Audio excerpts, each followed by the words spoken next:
many Bengalurians have complained time and again about the garbage menace in the city. In an attempt to change this bitter reality, a bunch of entrepreneurs have come up with an eco-friendly substitute to wood.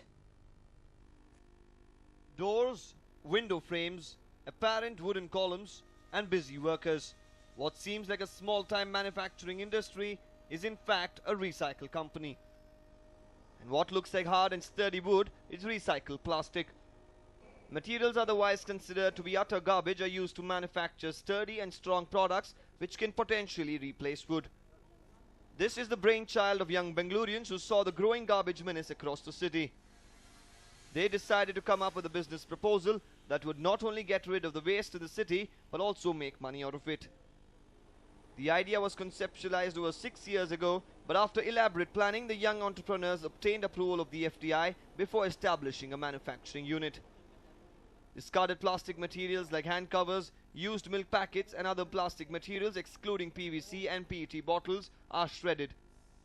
This is then converted into little pellets which are processed with 10 to 15% biomass to obtain the final product.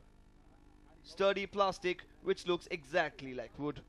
The third party agency tick ಮಾಡೋದು ನಾವು ಅದಕ್ಕೆ ನಾವು indirect ನಾವು appoint ಮಾಡೋದ್ರಿಂದ ಅವ್ರು ನಾವು ದುಡ್ಡು ಕೊಡ್ತೀವಿ ನಮಗೆ ತಂದು ಇಲ್ಲಿ ಕೊಡ್ತಾರೆ any type of plastic accept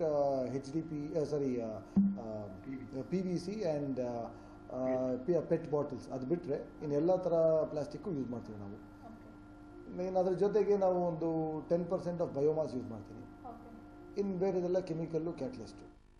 It is considered to be just as strong as teak wood but priced 40% cheaper. Moreover, the products are said to have a shelf life of about 50 years. The apparent wooden frames and doors are completely waterproof because of the raw material used. And with the state government certifying it as eco-friendly, the customers couldn't have been happier. Initially my friend has referred me. I thought of going for wooden floor.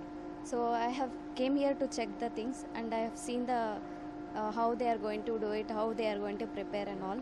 So now after seeing all the samples I feel like to purchase it. Okay.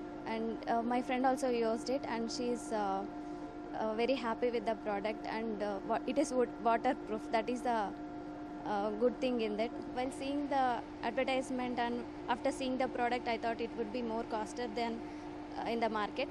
But after coming here like I have discussed with the marketing person, it is like 40% lesser than the teak wood price. So the thing is, like, we are using only used plastic covers and the milk packets we are using for the product producing this woodwork. So what are the materials we are using? No, that is only because of the waste materials like used plastic and milk cover. Even comparing about the quality of woodwork also, comparing to teak wood, I hope you heard about teak wood, but comparing to teak wood it's very better. It's because we are using acids, polymer and we are using waste plastic things. So it will give more strengthness to the woodwork. Well, Bengalurians often complain about the growing garbage menace in the city. But how often have we stepped out and tried to fix the problem?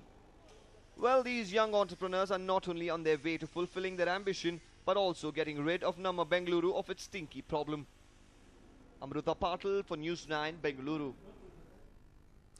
And well, after spending lakhs on the restoration of Cubbon Park's historic bandstand, the monument remains unused. With no performances in the park, the bandstand has been rendered to a mere shelter from the heat. I was earlier at Cubbon Park to do a reality check, and this is what I found. The 114-year-old bandstand in Cubbon Park has been making news of late. Installed during the British rule, it was extensively used for numerous small shows and concerts until 3 years ago. The park authorities have spent lakhs of rupees for its repair over the past years.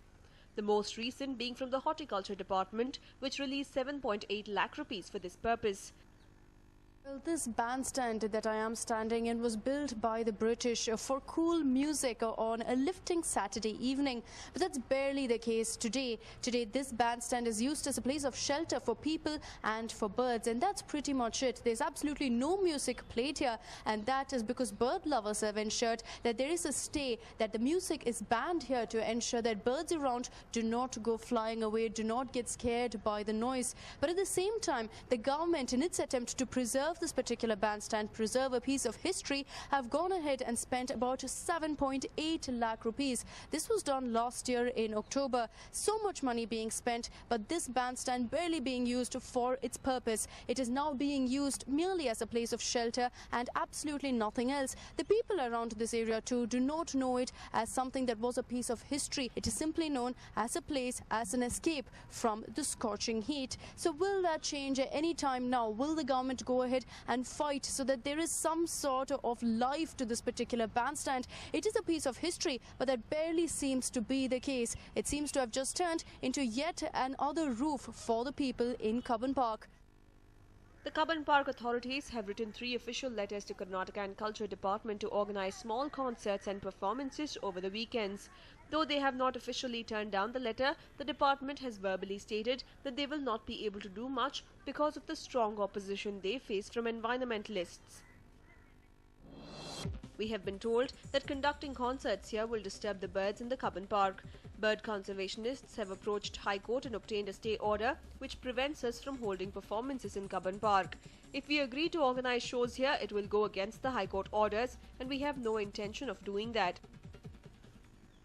When we asked about what the Cubbon Park authorities plan to do about it, this was the response we got.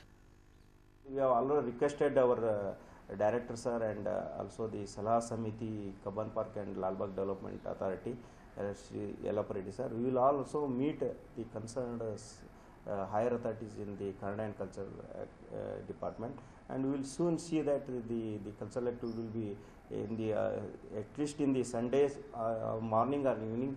It will be taken place in our Cubbon Park bandstand also. After repeated renovations, the bandstand still remains unused. Kannada and Culture Department does not seem to be able to do much. But is that the only option? With innumerable new artists and musicians trying to make it big, this historic bandstand could be their big break. And will Cubbon Park authorities look further than the Kannada and Culture Department? Shobha Jojiga, News 9, Bengaluru.